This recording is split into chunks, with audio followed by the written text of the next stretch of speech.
Bismillahirrahmanirrahim. Assalamualaikum warahmatullahi wabarakatuh. Alhamdulillahirabbil alamin wa bihi nasta'in wa ala umuri dunya waddin. Assalatu wassalam asrofil anbiya wal mursalin wa ala alihi wa sahbihi ajmain. Amma ba'du.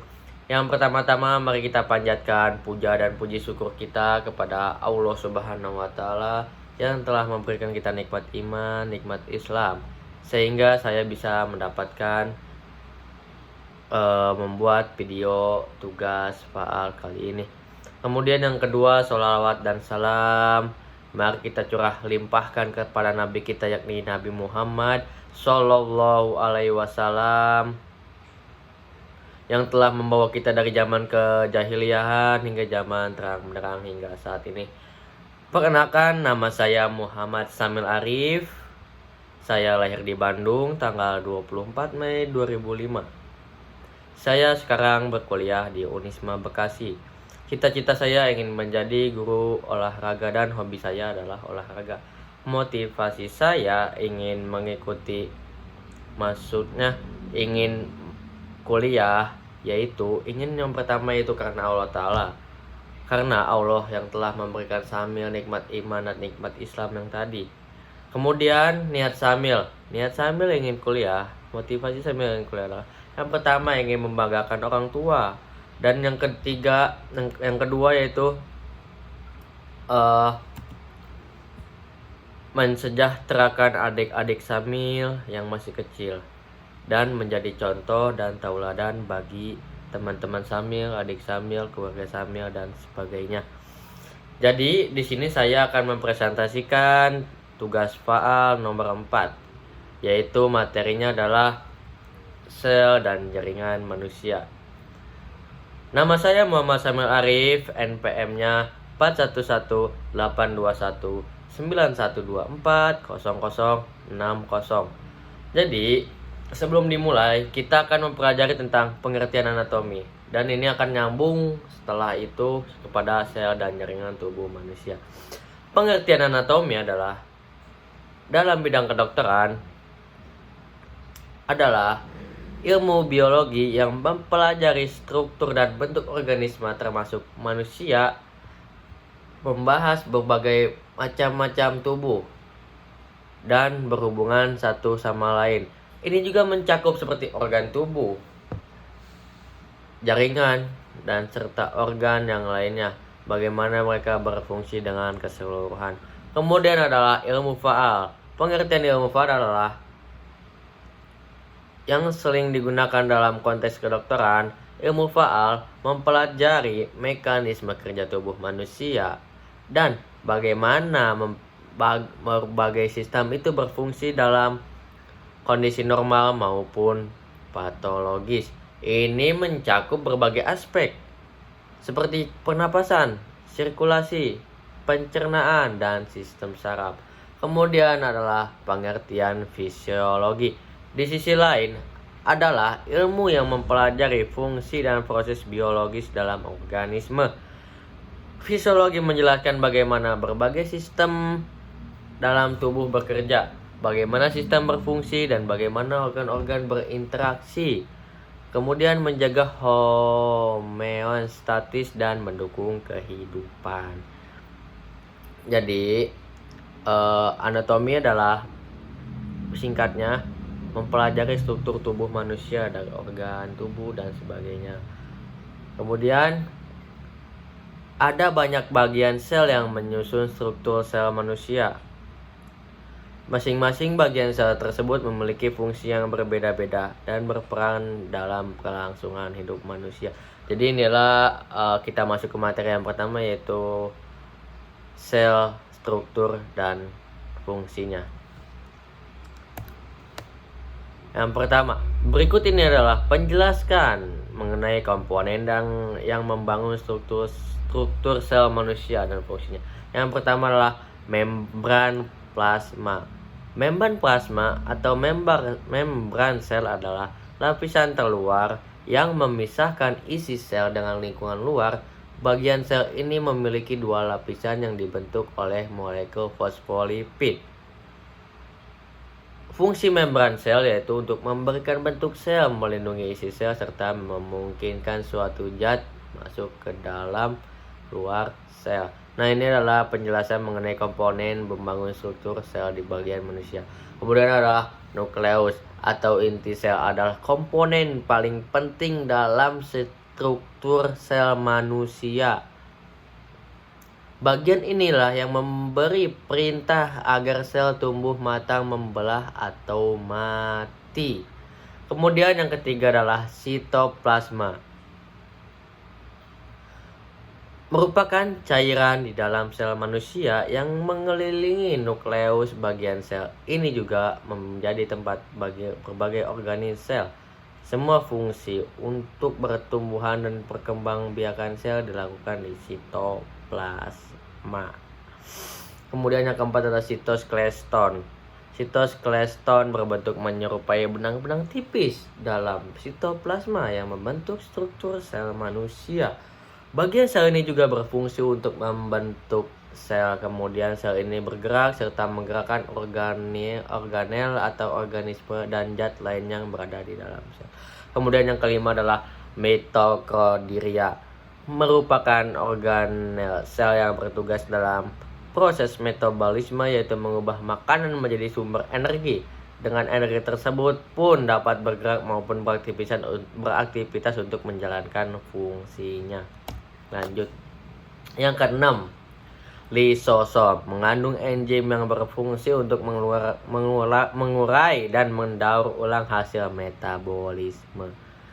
Proses penguraian tersebut juga dapat menghilangkan partikel asing seperti bakteri, virus yang masuk ke dalam sel tubuh manusia. Dan yang ketujuh adalah ribosom. Komponen dalam struktur sel manusia berikutnya adalah ribosom. Beberapa organel sel ini tersebar secara bebas dan sitoplasma, tetapi sisanya menempel pada retikulum endoplasma. Ribosom berfungsi untuk membentuk protein dari asam amino. Perbentukan protein akan berhubungan langsung dengan DNA di dalam sel. Proses tersebut disebut dengan translasi DNA. Kemudian yang kedelapan adalah retikulum endoplasma. Bertugas untuk memproses dan memindahkan molekul yang menghasilkan oleh sel. Organisme sel ini terbagi menjadi dua, yaitu retikulum endoplasma halus dan kasar. Kemudian yang kesembilan adalah aparatus Golgi. Aparatus Golgi merupakan organel sel yang terletak di dalam nukleus. Organel sel ini berfungsi membantu membentuk protein dan mempersiapkannya untuk dipindahkan keluar sel. Kemudian yang ke-10 adalah vakuola atau vesikel. Vakuola atau vesikel berbentuk sebagai kantung yang berfungsi sebagai tempat penyimpanan di dalam sel. Kantung tersebut dapat menyimpan protein, limbah, dan sumber makanan. Kemudian lanjut ke pengertian sel. Sel adalah unit terbesar di dalam kehidupan yang membentuk sesuatu organisme termasuk manusia. Setiap sel berfungsi sebagai unit struktural dan fungsional terkecil yang dapat menjalankan semua proses kehidupan. Sel dapat berfungsi secara mandiri atau sebagai bagian dari jaringan dan organisme besar.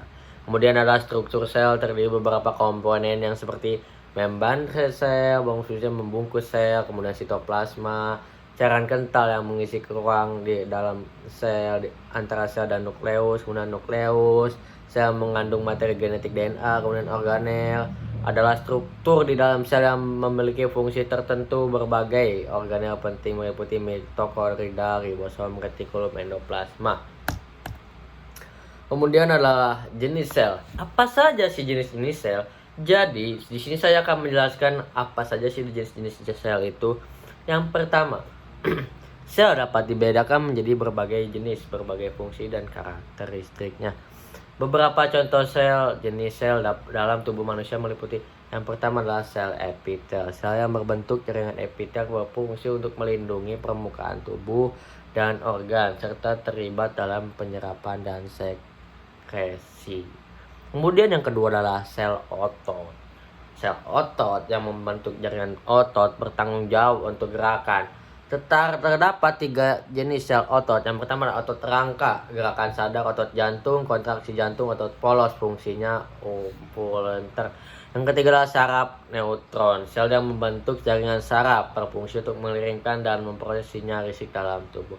Kemudian adalah yang keempat adalah sel darah, terdiri dari sel darah eritrosit yang mengandung oksigen, sel darah putih leukosit yang berperan dalam sistem kekebalan tubuh, dan trombosit yang terlibat dalam proses pembentukan darah. Fungsi sel itu apa saja sih, Kak? Jadi, Kak Sabil, fungsi sel itu setiap sel dapat dalam manusia memiliki fungsi yang mendukung kelangsungan hidup dan kesehatan. Berikut ini adalah fungsi sel. Yang pertama adalah metabolisme. Sel melakukan berbagai reaksi kimia, menghasilkan energi sintetis biomolekul dan penguraian zat-zat yang tidak diperlukan. Proses ini melibatkan penggunaan mitokondria dan menghasilkan ATP. 2. Reproduksi. Sel dapat membelah diri melalui proses mitosis, pembelahan sel mesomatik, atau mesiosis, pembelahan sel germinal untuk menghasilkan sel-sel baru. Ini penting untuk pertumbuhan, perbaikan, dan reproduksi. Kemudian adalah transportasi zat. Sel dapat mengangkut zat-zat penting seperti nutrisi dan oksigen ke dalam sel dan membuang limbah. Proses ini dapat terjadi melalui difusi, osmosis, atau transportasi aktif. Yang keempat adalah respon terhadap rangsangan. Sel dapat merespons rangsangan dari lingkungan seperti perubahan suhu, cahaya, atau zat kimia sel saraf misalnya, dan menghantarkan impuls listrik sebagai respon terhadap rangsangan. Kemudian yang kelima adalah komunikasi. Sel berkomunikasi satu sama lain, sinyal kimia seperti hormon dan neurotransmitter. Ini penting untuk koordinasi fungsi tubuh dan menjaga homeostatis. Kemudian yang keenam adalah perlindungan. Beberapa sel seperti sel epitel berfungsi sebagai pelindung terhadap infeksi dan kerusakan fisik. Sel-sel imun seperti leukosit berperan dalam melawan patogen dan menjaga kesehatan. Kemudian fungsi sel memiliki beberapa fungsi tergantung pada jenisnya. Misalnya sel otot berfungsi untuk kontraksi dan gerakan, sel saraf transmisi sinyal, sel epitel perlindungan dan penyerapan. Kemudian yang kedua adalah jaringan. Jaringan adalah kumpulan sel yang memiliki struktur dan fungsi yang sama, bekerja sama untuk menjalankan tugas tertentu dalam tubuh. Dalam tubuh manusia terdapat 4 jenis jaringan utama, yaitu adalah jaringan epitel, jaringan ikat, jaringan otot, dan jaringan saraf. Masing-masing jenis jaringan tersebut memiliki karakteristik yang fungsinya unik sekali. Yang pertama adalah jaringan epitel. Jaringan epitel adalah jaringan yang melapisi permukaan tubuh. Rongga-rongga jaringan berfungsi sebagai pelindung, penghalang, dan terlibat dalam proses sekresi dan penyerapan.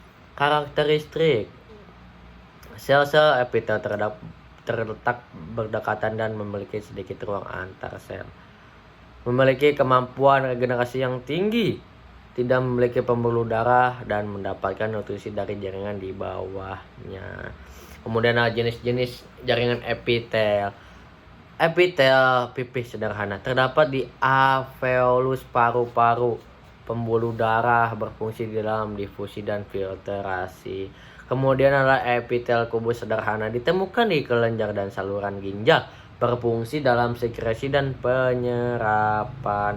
Kemudian adalah epitel silindris sederhana ditemukan di dalam saluran pencernaan, berfungsi dalam penyerapan dan sekresi. Kemudian adalah epitel berapis terdapat di kulit, berfungsi sebagai pelindung terhadap kerusakan dan infeksi. Kemudian yang kedua adalah jaringan ikat. Pengertian jaringan ikat adalah jaringan yang memiliki dukungan, menghubungkan, melindungi organ-organ tubuh.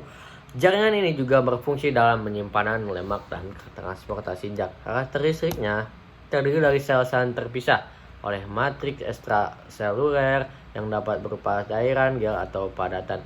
Memiliki pembuluh darah dan saraf. Jenis jaringan ikat. Jaringan ikat longgar mengisi ruang antar organ, memberikan dukungan contoh seperti jaringan adiposa lemak, jaringan ikat padat memberikan kekuatan dan dukungan, contohnya tendon menghubungkan otot ke tulang dan ligamen menghubungkan tulang ke tulang.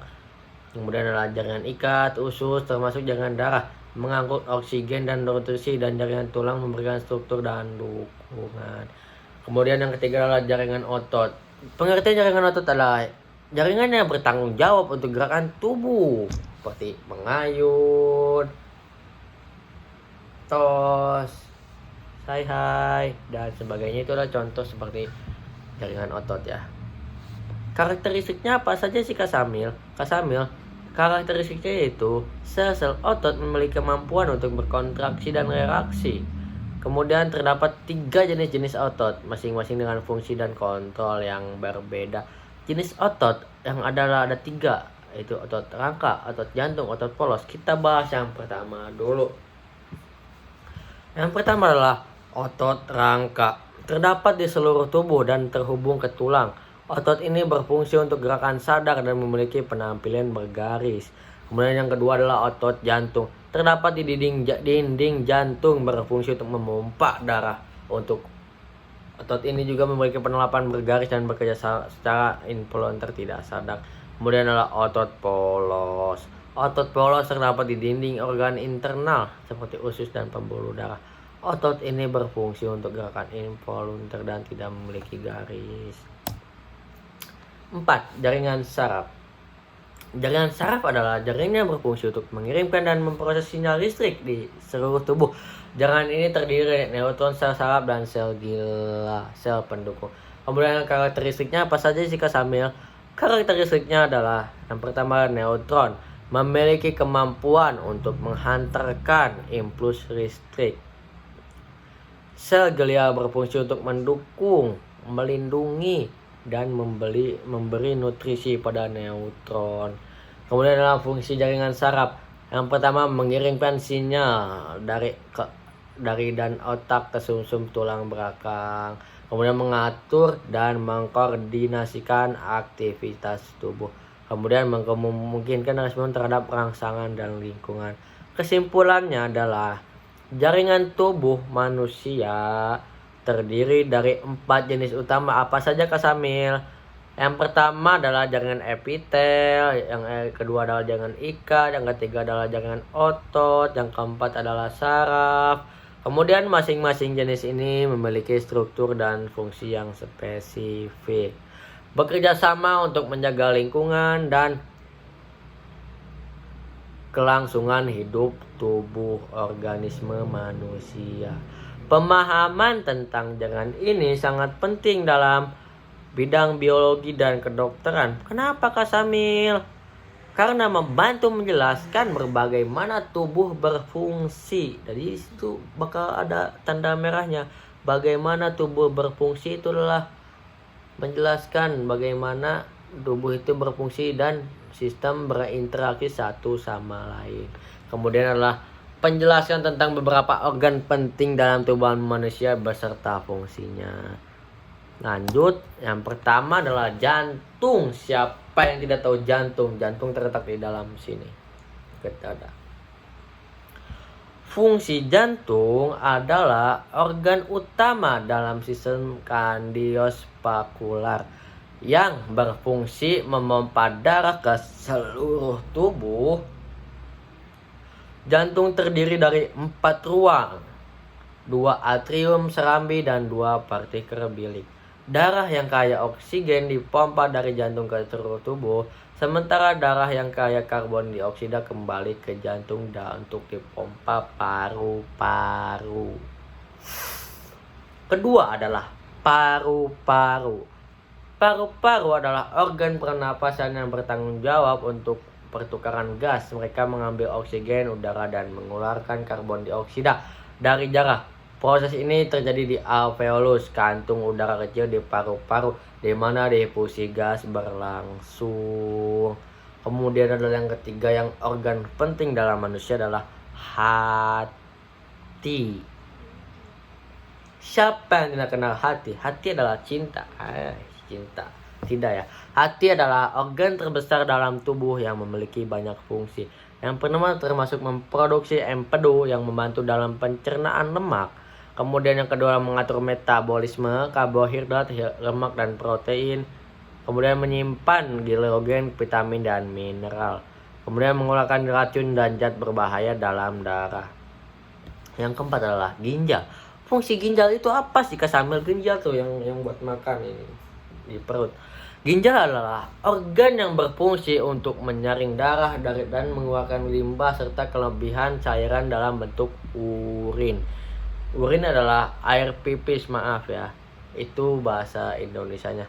Ginjal juga berperan dalam mengatur keseimbangan elektrolit, tekanan darah dan pH.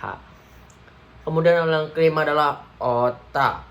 Fungsi otak adalah pusat pengendalian sistem saraf dan bertanggung jawab untuk mengatur semua fungsi tubuh termasuk berpikir, memori, emosi, dan koordinasi gerakan. Ini adalah fungsi dari otak, menyimpan memori, koordinasi, berpikir, dan emosi.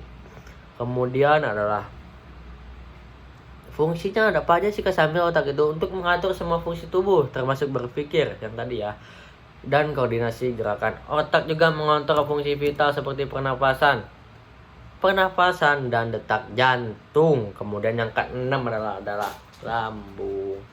Fungsi lambung adalah organ pencernaan yang berfungsi dalam untuk mencerna makanan. Nah, perut ya, lambung itu ya. Jadi kalau kita makan terus kena ini ke kerongkongan dan ke lambung. Lambung memproduksi asam lambung dan enzim pencernaan yang membantu memecahkan makanan menjadi bentuk yang lebih sederhana sebelum diteruskan ke usus halus. Kemudian yang ketujuh adalah usus halus. Usus halus adalah bagian dari sistem pencernaan yang bertanggung jawab untuk penyerapan nutrisi dan makanan. Usus halus terdiri dari 3 bagian, duodenum, jejunum, dan ileum. Nutrisi yang terserap kemudian masuk ke dalam aliran darah untuk digunakan oleh tubuh. Kemudian yang kedelapan adalah usus besar. Usus besar berfungsi untuk menyerap air dan garam dari sisa makanan yang tidak tercerna serta membentuk dan menyimpan feses atau bahasa baiknya adalah pup. Usus besar juga memiliki peran dan memelihara flora usus yang sehat.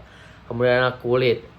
Kulit adalah organ terbesar dalam tubuh dan berfungsi sebagai pelindung terhadap lingkungan luar. Kulit juga berperan dalam pengaturan suhu tubuh, berekspresi, sensasi, dan produksi vitamin D. Kemudian yang ke-10 yang terakhir adalah kelenjar endokrin. Kelenjar endokrin seperti kelenjar tiroid, pankreas, dan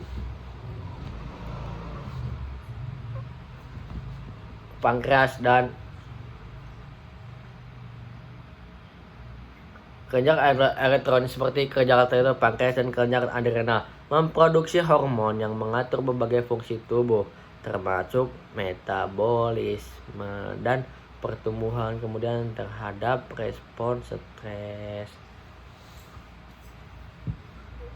Kemudian kesimpulannya dari semua tadi yang organ-organ penting dalam tubuh manusia adalah setiap organ manusia memiliki fungsi spesifik yang saling berinteraksi untuk menjaga kesehatan, kelangsungan hidup, memahami fungsi organ-organ dan serta penting dalam bidang kedokteran kesehatan dan membantu mengenali bagaimana tubuh kita bekerja dan bagaimana keseimbangan secara keseluruhan. Nah, selesai deh. Jadi saya singkat saja ya. Jadi pengertian anatomi dan fisiologi dan ilmu faal dalam bidang kedokteran. Fisiologi atau ilmu faal adalah salah satu ilmu dasar yang dalam kurikulum kedokteran mempelajari mengenai proses atau fungsi normal manusia dalam tingkat seluruh jaringan organ, sistem tubuh, dan hingga organisme secara utuh. Itu yang pertama, pengertian fisiologi, anatomi, dan kesimpulannya ya. Kemudian adalah struktur sel. Kesimpulan fungsi sel atau struktur sel adalah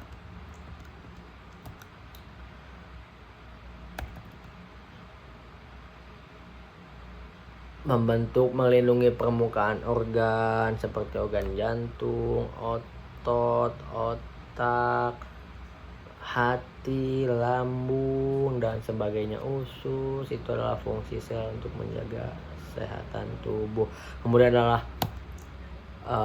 fungsi sel tadi apa saja, Kak Samir? Fungsi sel yang tadi ya, kita ulang lagi. Metabolisme. Yang pertama adalah metabolisme. Sel ini memungkinkan berbagai reaksi kimia dan menghasilkan energi sintetis biomolekul dan penguraian zat-zat yang tidak diperlukan. Proses ini melibatkan penggunaan mitokondria untuk menghasilkan ATP.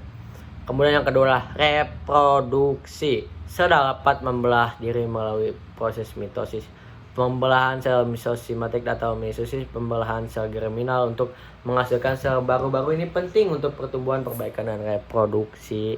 Kemudian transportasi zat. Transportasi zat dapat mengangkut zat-zat penting seperti nutrisi, oksigen, kemudian membuang limbah. Proses ini dapat melalui difusi, osmosis, dan transportasi aktif. Kemudian kepada respon terhadap rangsangan.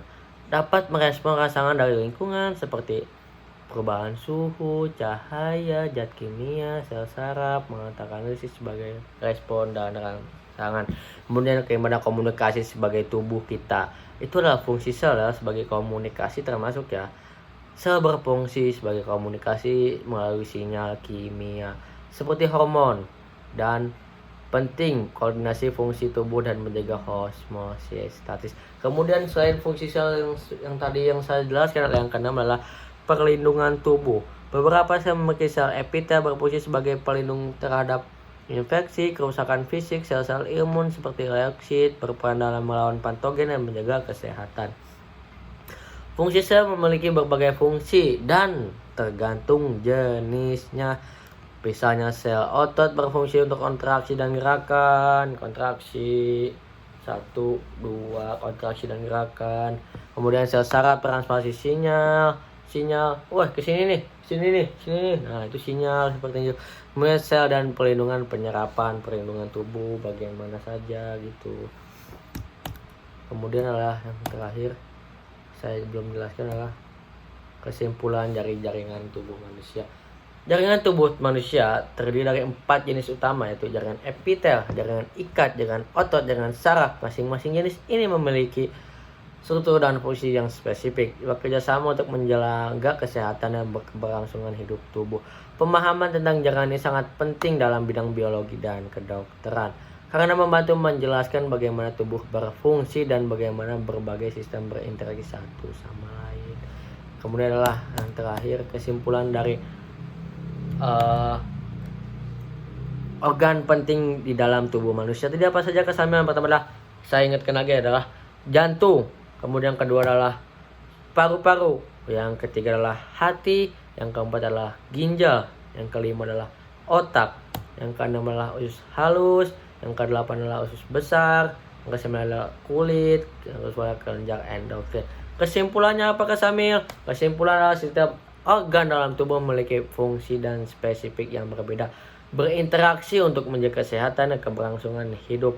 Memiliki fungsi organ-organ yang sangat penting dalam bidang kedokteran dan kesehatan, karena membantu kita mengawali bagaimana tubuh bekerja dan bagaimana menjaga keseimbangan serta kesehatan secara keseluruhan.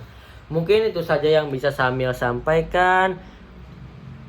Mungkin takutnya lupa, perkenalkan lagi, nama saya Muhammad Samil Arif, NPM-nya 418191240060.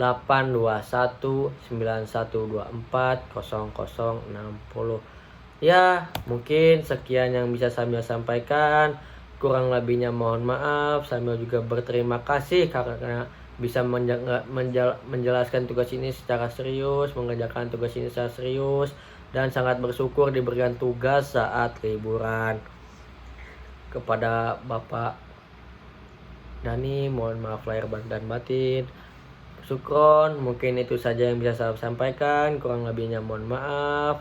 Wassalamualaikum warahmatullahi wabarakatuh. Bye-bye.